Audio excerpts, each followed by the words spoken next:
Hi, I'm Christina, and this is New Ways Podcast.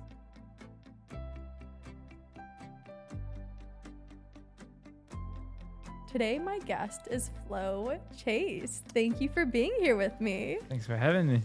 I'm super excited to get into this. So my goal with this podcast today is we're going to kind of go on your life journey and see the ebbs and flows of it. So I'm excited. Ebbs and flows, no pun intended, right? Ebbs and flows. Oh my gosh, I don't even get that. You're right. No pun intended. Very smooth. Yeah, that was very smooth. Okay, I like that. I like how you caught that. I mean, I'm getting used to it by Very now. quick, very quick. Yeah. Do you say that to people a lot? I get it every time. Like every time I introduce myself, I either get Flo from Progressive or go with the flow or yeah. Really? Yeah. I guess because my name's not common here. So is it common anywhere? In France and like Germany and stuff, it is. In Europe, it's pretty common. It's actually short for Florian. But yeah, I haven't met any Florian in the States yet. When I first met you, I was just like, oh, Flo. Yeah. Like I just thought it was cool. I'm like, hopefully this is a flowy guy. That's nice. You have a very good aura to you too. Yeah, thanks, Christina. Appreciate it. You do. So it's from Europe. So where are you from in Europe? So I was born in Paris. So I have a French name, Florian.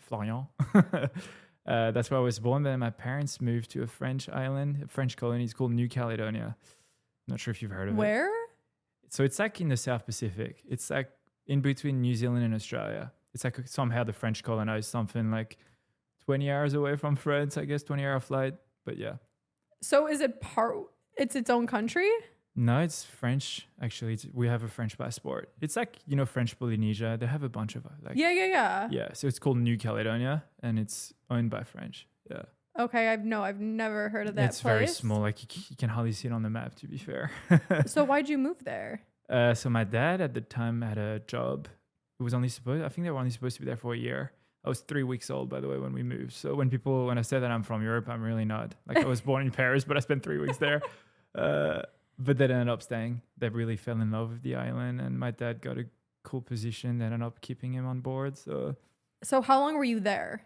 Until 12. So for 12 years.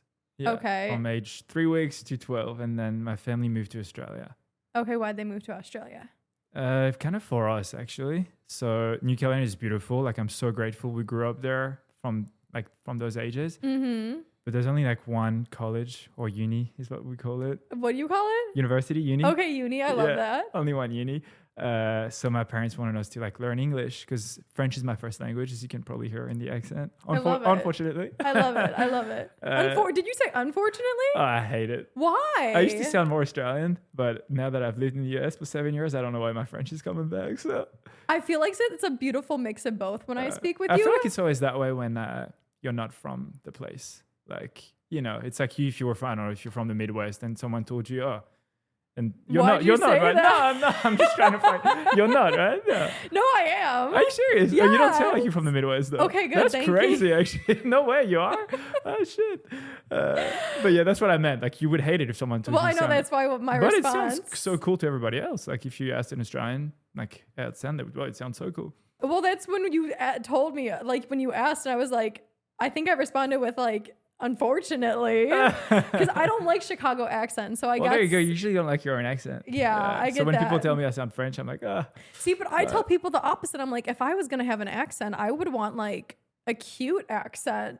Okay. Like I would want no French. accent. I'm pretty sure I've said French at one point. I'm like something sexy, you know?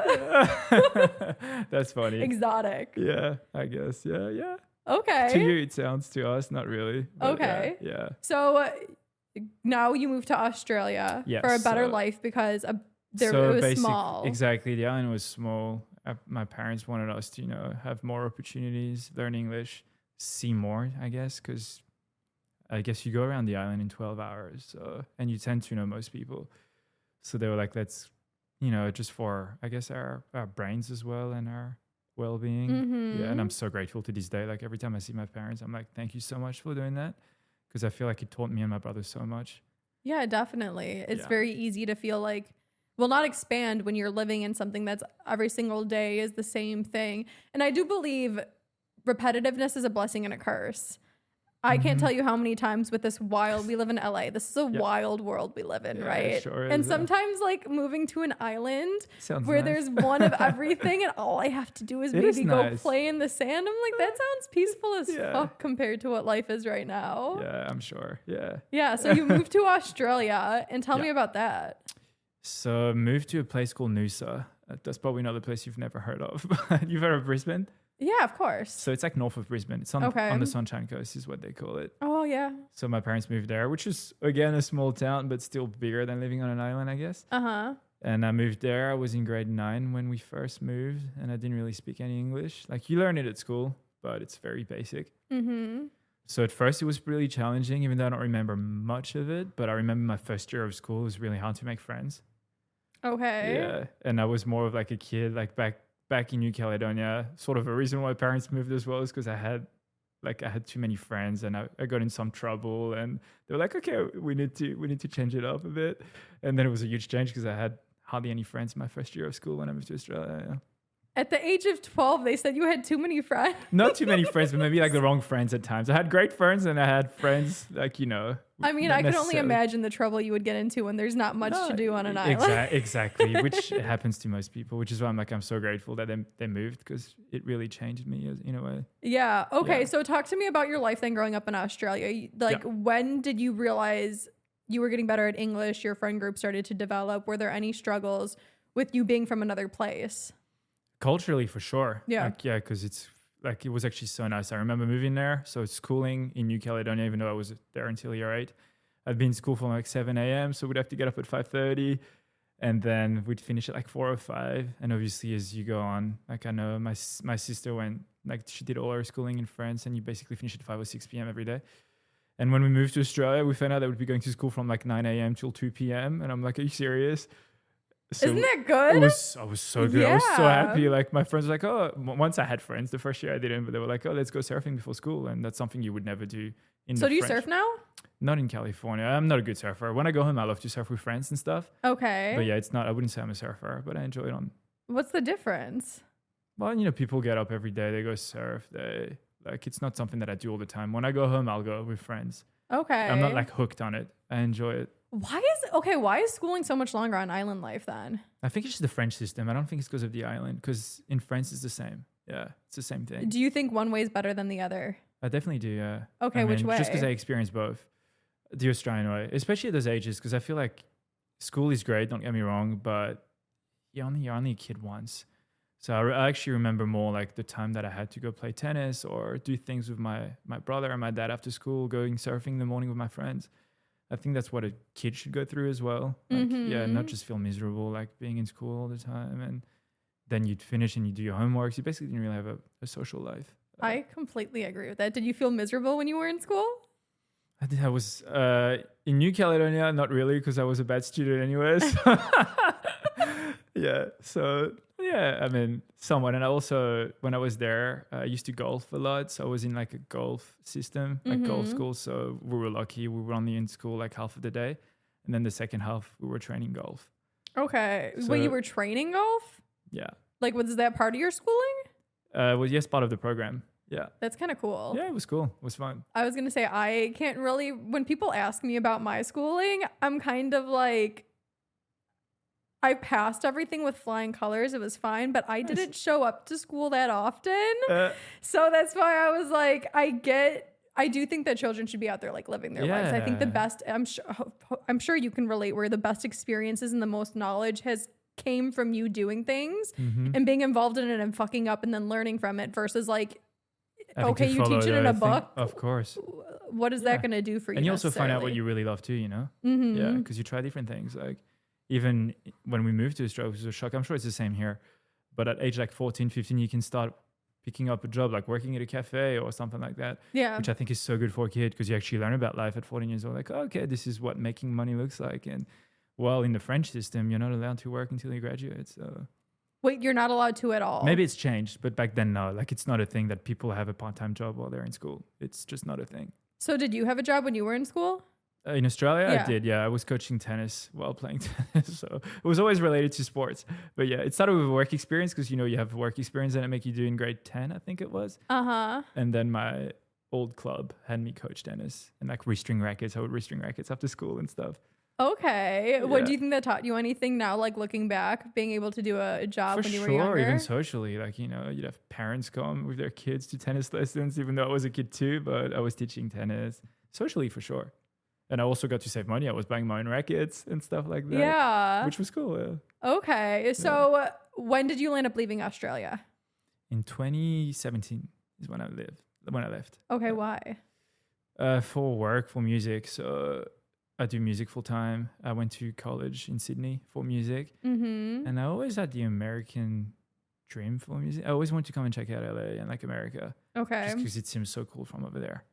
So I moved with my brother originally. We worked together. He did production and I'm an artist. So we worked Do you guys together. still work together? Not as much anymore. When we get to, I love it, but he's doing other stuff now. So Okay. yeah. So you studied music in Sydney. Is there not a music scene in Australia? Sydney is in Australia, by the way. Oh yeah, sorry. I know. No, sorry. I So do bad. know this. Oh no, there is a music. I mean, get it. I would. Sorry. That's so bad. That is so funny. Okay, no, but I mean, like, There is a obviously music people scene think of in- LA as like the mecca of the film industry, right? Entertainment, yeah. Now there's other places, like I know Georgia's having like a very big and upcoming like film industry. But is it harder to make it in Australia than it is here? Is that why you decided to come? That's how I felt back then. I guess I never really tried so much back home. It's definitely a smaller industry. Okay. And a lot of people do tell you that it's, if you really want to make it internationally, you probably have to go to the States.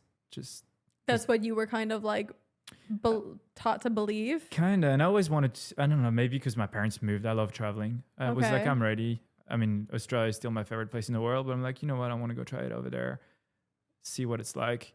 Okay. It's also cool how many states you have in America in terms of like touring and playing. Yeah. There's like when artists go on tours, they can do so many dates in the US. Well, in Australia, you have like 5 major cities probably. So it is a smaller market. Yeah. Yeah. Well, you could also I relate Europe to the United States, and like they just have countries instead of states. Exactly. Right? So I'm like, you could have chose to go to Europe. Yeah, I could have too. Yeah. I actually thought about it, but I've written one song in French and I was looking into moving to France for music. Okay. But everybody was telling me that it's tough to break through if you're making English music because most people want to hear French music as well. And I just don't enjoy writing music in French. Yeah.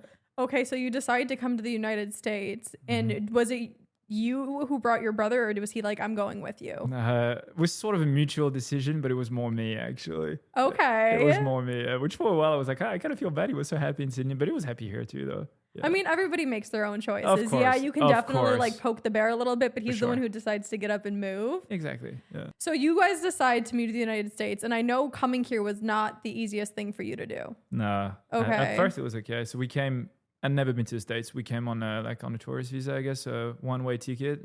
And Okay. I was like, we'll find a way to stay here.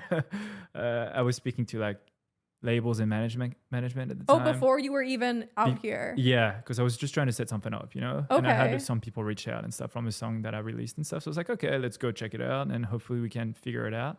Did that work? Were you already in contact with people before coming here? Before I came, yeah. I had Okay, some because meetings. a lot of people would say like, I'm not well established. It's in another country. Why would I reach out? You just decided why not? It was a bit of both. So I had some people, they helped me come out here in a way. It kind of motivated me too. Some people reached out to me from the States. I'm like, okay, maybe I can actually do this. So I came at first for meetings and stuff. And then once we started talking about visas, that's where thing got a little bit. I figured out how much it was and that I had, as much as they wanted to help me, I had to pay out of my own pocket, which makes sense. Yeah. So yeah, we came here on a tourist visa. I don't know if you know how it works, probably not because you're American, but you get 3 months and then you're not allowed to work. That's most visas, I feel like, around the world. Exactly. Yeah. Of course, you're not allowed to work, which is not what we were wanting to do. We're just coming just to test the water and see where things would go. So the first time we got out, went to Canada. My brother and I rented an RV. We went up, stayed there for a week and a half, and then we came back. And we found out that they didn't really like you doing that too much, like staying for 3 months, going out and coming back in so soon. Of course, they think you're working illegally or something. Okay, because I know a lot of people who have done that. They're from the United States and they'll go to like Bali and do that. I know a lot of people and they've never had any issues. To be fair, I've never done that before, but for sure the customs in the US was also like an experience for me. They're a lot more strict over here. Makes sense. They obviously have to deal with a lot more than a lot of other countries in the world. But that was also an eye-opening experience when I came here. I was like, okay, wow, now I'm nervous in airports. I was never like traveling was such a big part of me. So that worked out. But then we went home and then we came back again. We went home for a month. And that's when I actually applied for my visa. So I was coming back in. I'm like, okay, that's the last time we have to come back in. I have to wait. We saved up some money from work in Australia. So I'm like, okay, I should be able, hopefully, to get my visa the next month and start making income again. But this time coming back in, they did not let me through. So my brother got through, but I did not. Okay, what do you mean they didn't let you through, though? So I got to the customs and then they question you a lot. And I keep saying I was an idiot, but I don't think I was. Why do you say you're an idiot? Because I was so naive, like maybe from where I'm from, but I didn't know that you're not supposed to talk back to the agents, I guess. But the woman was so mean and so rude. And I was what did you say? I can't imagine you talking back to people. I just asked her, I'm like, if she was like, I mean, again, it's their job, so I hate to talk bad about people, but she was very mean. And I'm like, can you please just speak to me? And like, we're both humans here. Can you please speak to me in a human manner? And as soon as I said that, our boss came behind and he's like, you're going home today. They hated that I spoke back. Because I do think that, yeah, people just are doing their job. But at the same, you know, those people that you can tell you're just, do you like your job? Do you like your life? They're just so mean for no reason. I also feel like their job is to read people. And I was 22 at the time. And if you look at my record, everything was clean. I like to think that I'm a nice guy. I don't come across, but so I think I get it that they have to be mean at some point, but they also know who to be mean to, you know, in a way. Why do you think she was mean to you, though? I'm not sure, honestly. Probably miserable about her job. Maybe she had a bad day. I don't know. Either way, is that's true. not the way you treat people. You really don't know what people are going through in the moment. Sometimes I like to think it's the way they do it, just to try and pressure people and try and see how they react to things. But if anything, if you react the way that I did, it should say that they have nothing to hide. It's okay to be upfront and say, just be nice, please. Wait, you said be nice, please? No, I just said, can you please, I remember exactly what I said. I'm like, can you please talk to me in a human manner? Like, that's what you said? Yeah. And she took that offensively? So bad, yeah. I was going to say, Flo, like, I know we don't know each other that well, but I know a lot of your friends, and they're like, I don't think I've ever seen Flo lose his shit. It takes me a lot. Yeah. I mean, disrespect usually rubs me the wrong way, but... But that's the most delicate way to put, can you please just like tone it down a little bit? That is the most delicate way. Well, they definitely make you feel like they have power, which they do, so... You want to say it smoothly. They do have power, but in my sense, it's kind of like a false sense of power and abused power. Like if you put somebody in a power position, they should respect the power that they hold. They shouldn't be used against you. That's what I've learned, like traveling. It really depends who you get. Some of these people are so sweet. So I've had experiences where they're so nice and they just, everything goes well. And then you just get the wrong person, I guess, who's had a bad day or who's miserable about their life or whatever. I don't know. Oh, how old were you when this happened? I was 22, I think. Okay, and you look young now, so I'm like, you probably looked like a baby back then. Oh my gosh. Okay, so this woman's being mean to you, and then she puts you on a bus. Not even on a bus, no, not at all. So that was the bad part. So basically flying from Sydney, it's like a 16-hour flight. Then you go through general customs, which takes a little while in the line. And then there's a thing that they do that's called secondary questioning, where they put you in a room. And that's when I spoke to that woman. Okay, the secondary questioning. Yeah. Okay, and then she didn't like you? No, she did not like me. I wasn't her type. Why do I feel like, and this is just such a generalization, but it's kind of like when somebody's yelling at you, the worst thing you can do is tell them to calm down because it just triggers them. Today, I wish I said nothing. If I knew, I'm like, what's the point at the end of the day? It was probably also my ego. Treat me bad. Like, it's okay, whatever. You never want to add fuel to the flame, especially too. Like, now I look at those people and I'm like, treat you with compassion. I don't know what you're going through. Take it with she might be a beautiful, sweet woman. She maybe had a terrible day, but... Yeah. But at the ripe age of 20-something, trust me, I was not the person to be like... Yeah. I get you're going through something. It's okay. I was not that person for sure. I had a mouth on me, as I still kind of do. Yeah. But okay, so what happened after then? So then I go into that room. That takes about... My brother was next to me. Actually, was also getting questioned by someone else. And we were in that room for like, I want to say at least 2 or 3 hours. Okay. Until they sent me in the back. But your brother went through? Yeah. My brother went through, but he didn't know where I was. So... Okay. I'll keep going about the story and I'll tell you about his side of the thing. But anyway, so I go through this other room because the guy decided that I would go home. Basically, what they do is they go through your phone and they want to make sure that you're not hiding anything, that you're not working illegally. Mm-hmm. And the guy said, you're going home. We're going to find something either way.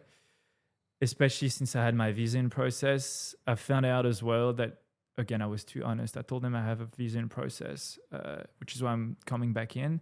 And they're like, oh, you're not supposed to come in while you have a visa in process. We don't want you to change your visa type while you're in the States. I'm like, oh, okay. So at first they also didn't like that. And then they found a picture of me busking on the street, which to me is not work. Because I actually had to go to the city of Santa Monica to get a permit to be able to go busk. And I'm busking for free. I was just busking because I had nothing to do. And I'm like, sure, I'll share my music. Yeah. But he's like, you're getting tips. This is work. You're going home. What did you tell them? Like, I told them, I'm like, I went and got a permit. I had to show my passport to like the city of Santa Monica and stuff. And they were like, this is work. I mean, technically you are kind of making money. Yeah, it makes sense. But I didn't know it was considered work. Like, you know. Okay. So after that, what happened then? After that, basically, I had another recorded like screening interview. They're just like, yeah, you'll be answering questions. If you lie, no, it will be against you or whatever. Nothing will be against you. Kind of scary experience for someone who never went through anything like that. Yeah. But anyway, then they put you in a room where you're not allowed any cell phones or any communication at all. And I was in there so we got in at 5 p.m. and they were trying to put me on the next flight to Australia, which was the next day at 9 p.m. I'm curious, do they pay for your flight back? No, so luckily I always book a return flight when I come in, just in case. Yeah, and also because I know that it's a good thing. That's like super. I would never think to book a return flight. I also did because I was planning on going home anyway. Okay. Yeah. I don't know. In my mind, I'm like, you can't have a backup plan because that means you don't think it's going to happen. Yeah, I mean, it's not why I booked it at the time. Yeah. I didn't know this was a thing, but I'm like, I had a return flight because I just know when I'm on a tourist visa, I should have a return flight because I'm not allowed to stay for more than 3 months. So. What if somebody's there that can't afford a flight back home? Well, why are you coming in that way, you know? Like there, I would get their point because if you're coming in as a tourist. America is the land of the free and the home of the brave where everybody can make money, I guess, right? I know. We sell people this American dream all the time. We do. And I get. Well, there's still a way to do it the right way. I did it the right way, which is the frustrating part to me that this happened to me. But it's not frustrating anymore because I've learned how to look at it in a positive way. I think that's very, very smart of you, to be honest with you. Yeah, but I was doing everything the right way. And I mean, I busked, but I should have known, but that wasn't work for me. I was coming here and doing things the right way. I was waiting for my visa to be able to work. But I guess it didn't work yet. And then I hear about a lot of people who come and overstay and then it works for them. And I'm great for them, but I'm like, how come is it so easy for some people and people who try and do things the right way, it doesn't necessarily translate. Anyway, that's the world we live in. Definitely. I mean, if anything, though, I will say I really admire you for the way that you handled it and you went about it too, because like I kind of said, is I wouldn't have thought to book a return flight. I would just think everything's going to work out. And then if it doesn't, I have faith in myself to figure out how to get back. But I do tell people all the time, like, follow your passion, like listen to your gut and do what you need to do. But your brain's there for a reason. Listen to it. And it seems like you used your brain and it paid off. Yeah, it was like, I'm pretty sure I'll get the visa. If I don't, it's not the worst thing in the world. There's other places to go to. So I was like, but you had like a backup plan too, which is super smart. I guess. You did. So that's it. They just sent you back home. So the guy told me that I would never get my visa, basically, because it's like it's the same visa that everybody gets, whether you're an actor, a musician. It's like an O1. It's like the entertainment visa. And the guy told me, "Did you win any Grammys?" I told him no. It's like you'll never get your visa. That's the qualification is to win a Grammy? I don't think it is, but it's supposed to be like extraordinary ability. So the guy's like, "Are you extraordinary?" I'm like, "I don't know. I don't think I am." Whoa, I'd be like, "Yeah, I'm extraordinary, but everybody's extraordinary." I didn't say that, but I'm like, "No, I haven't won any Grammys." So it's like, "Oh yeah, you're just wasting money into lawyers like everybody, and you would never get. You're never gonna get your visa." But wow. So how did you get your visa then? I got approved. So you went back home, you wait to get approved, and then you came back with flying colors? Is that what happened? Yeah. So basically I went home I actually was kind of nervous. I'm like, is this experience gonna stop me from getting my visa, you know? Yeah. Because it would make sense. You got denied entry in a way. But no, my lawyer told me it has nothing to do with that visa that you applied for. And 2 months later, that one came through, got approved. And then somehow I decided to come back here. Was your brother still here? Yeah, so funny. Your brother stayed. So I ended up in that room for like 30 hours. After like 5 hours, like you're allowed to make one phone call. Yeah. So because they don't leave you your phone or anything. So I'm like, oh, let me call my mom or something. And then she can let my brother know that this is what's going on. Yeah. And then I speak to my brother when I get back to Australia. He's like, this whole time I thought you left. I was looking for a luggage. I was so mad at you. I'm like, did you just go home and leave my luggage behind or something? And then he's like, dude, I felt so bad. I had no idea. He was mad at you until he found out what happened. Oh, yeah. so typical. That's so funny. I'm like, you really think I would leave you alone? I'm like, there's no fucking way. But I guess he did though. So, but he ended up staying in the United States. Yeah, he got through. Yeah. Okay. Mm-hmm.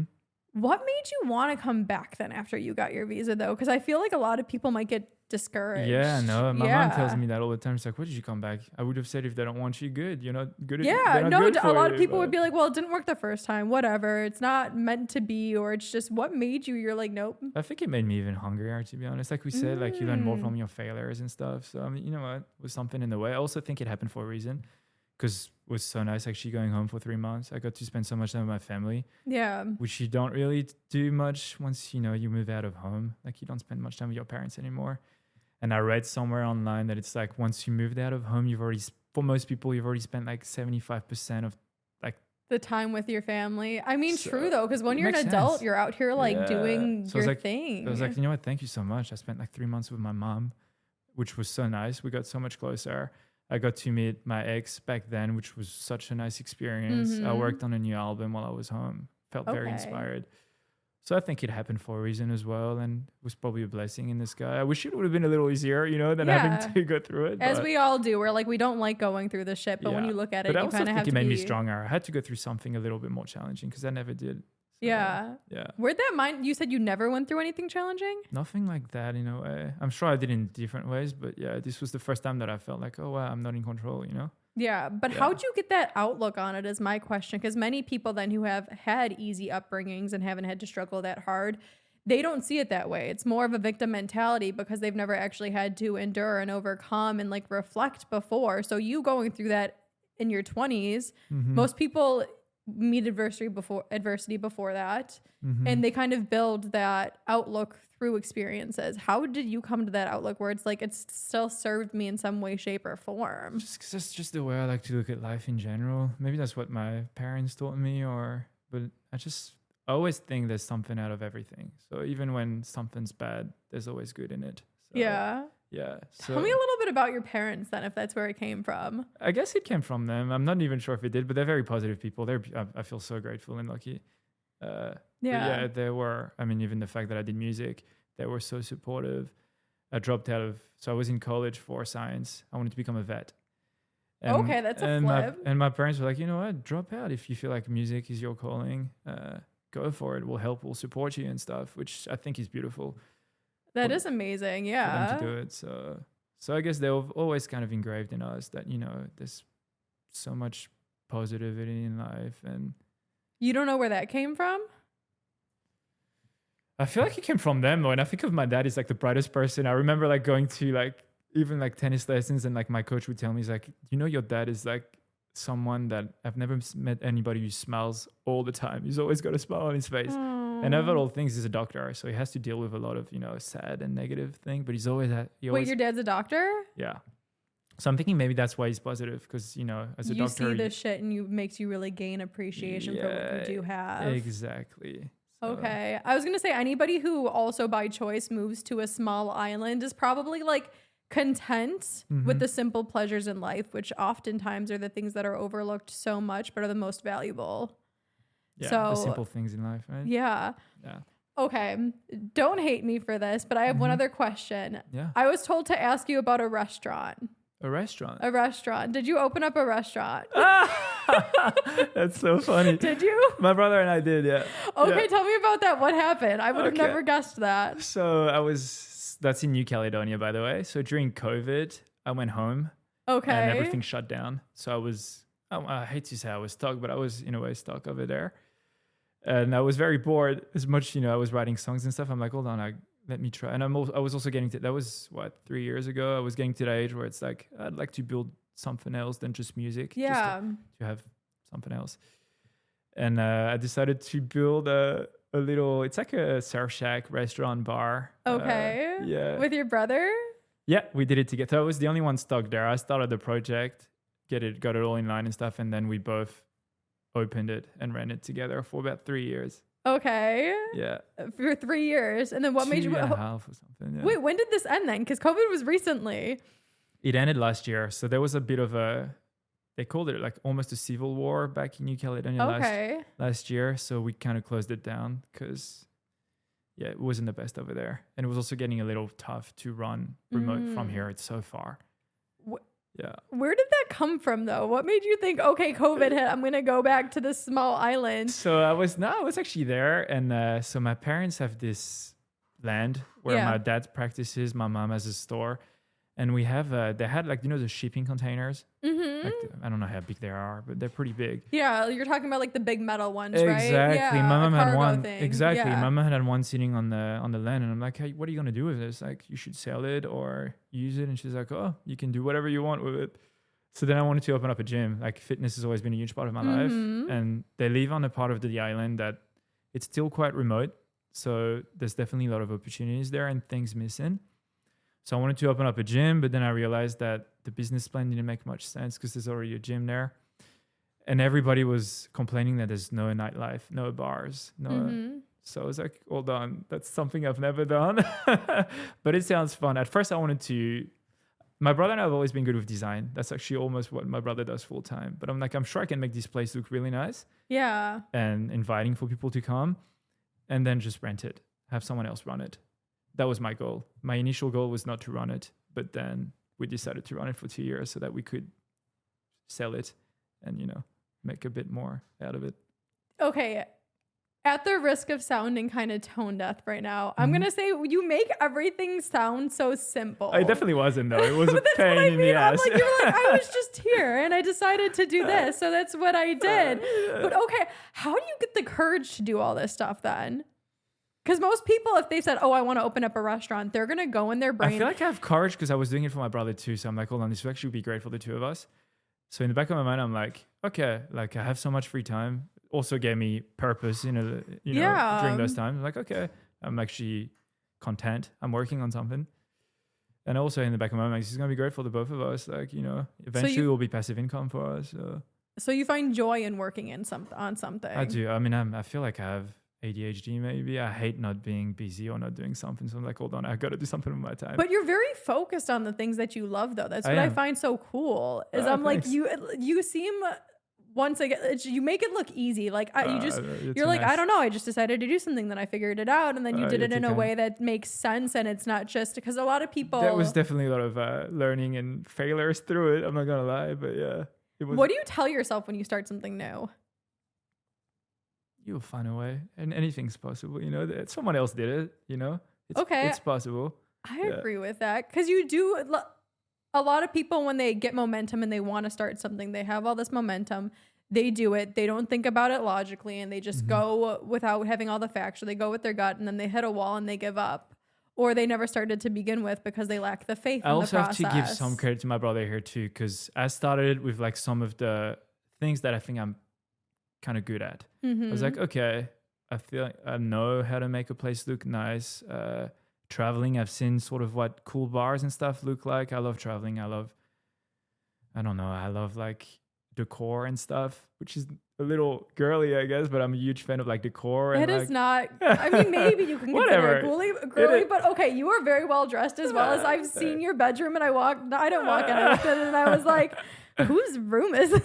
Anyway, that's funny. Yeah, exactly. That's so funny you said that. I was like, what is Every going girl on? would It's come. so beautiful. I'm like, that's so funny. That's why the next episode I interview you on, I'm really going to get into like how you make this stuff into fruition, because I'm just so fascinated by the way that your brain works. I'm like, you're so calm and collected, and once again, you make everything seem easy. I'm like, you're too nice. You're too nice.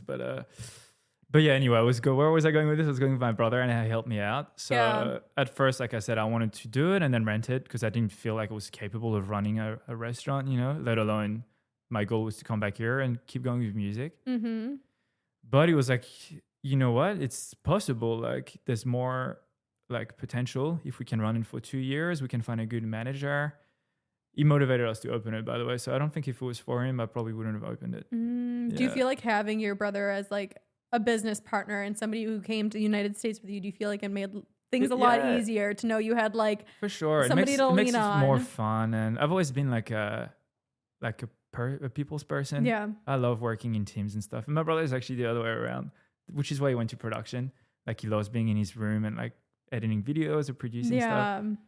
But I'm the other way. I hate sitting in my room on my computer making music. I have to go to a studio and work with people. I don't know. I love collaboration. Okay. So I think that made it a lot easier having my brother and be like, oh yeah, this is, you know, a group thing. Yeah.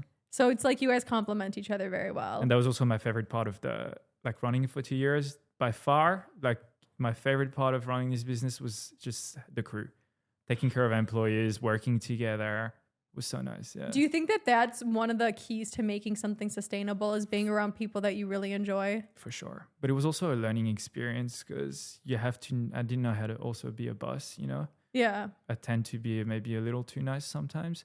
So it taught me how to, you know, hold on here. I'm still, you know, like this is my business in a way. Yeah. But at least you're open to learning. Yeah. Oh, for sure I am. But I also realized, like, especially when we're not there and someone else is running it, how important it is just to have someone just for like human connection in a way. Oh, definitely. I believe that everything has its time and its place, and human connection is one of the most valuable things on this earth. Mm-hmm. But do you think you would have done all these things without your brother? I know it's a hypothetical. I like to think I actually would, because I started it in a way, you know? Yeah. Yeah, so I think I would. Yeah, maybe not everything, but a lot of it for sure. Okay. I feel like my brother's a great support. I feel like I start everything and then he jumps on and he helps so much. But I feel like I started most of the time anyway. But I truly love that though, because if anything, whenever somebody loves what I'm doing, I'm like, it makes me feel that what I am doing has a purpose and it's sustainable. Because when other people believe in you, that is like the biggest motivator right there. You're like, I see the vision, but other people see it. So that means other people will see it too. Mm-hmm. As well as I hope your brother's also grateful too, because you probably motivate him. He's like, sees what you're doing. He gets excited. Also, I think I get so much more joy of doing something for someone. Of course, it's also for myself too, but just the fact that I was doing it for my brother as well was just, I don't know. I get way more joy helping people out than just, you know, just doing my own thing. So yeah, I think it was Tony Robbins that said, like, if you're looking to find joy in your life, remove self, because it's when you are focused on yourself and how you're feeling is when you automatically look for the negative and ways to improve. But when you're just focused on helping other people, like, you get joy out of that. Yeah, I think that's the purpose of human. Usually, I mean, if you go back to what humans should really do, we're supposed to help each other out. That's what it's all about. We are, but somewhere along the way, we lost. I know, but yeah. Okay, why do you think you never lost it? So far, yeah, I guess my brother also told us when we moved out here that we would go on a change because the system is a lot different. The system's a lot different here. It is, sure. Definitely. But I'm glad it didn't change us too much. Yeah. I think that if we all just value human connection and being kind to one another more over like a dollar amount or production, the world would be a better place. As well as I think we would also still thrive faster. Mm-hmm. I feel like a lot of times we meet roadblocks and resistance and things don't pop off because we're not keeping other people in mind. And it just makes it makes your life, to me anyway, it makes my life so much better. Yeah. I get joy out of helping people out and stuff. Yeah, it's almost selfish in a way too, you know, because you're helping someone out, but it's also for my inner joy.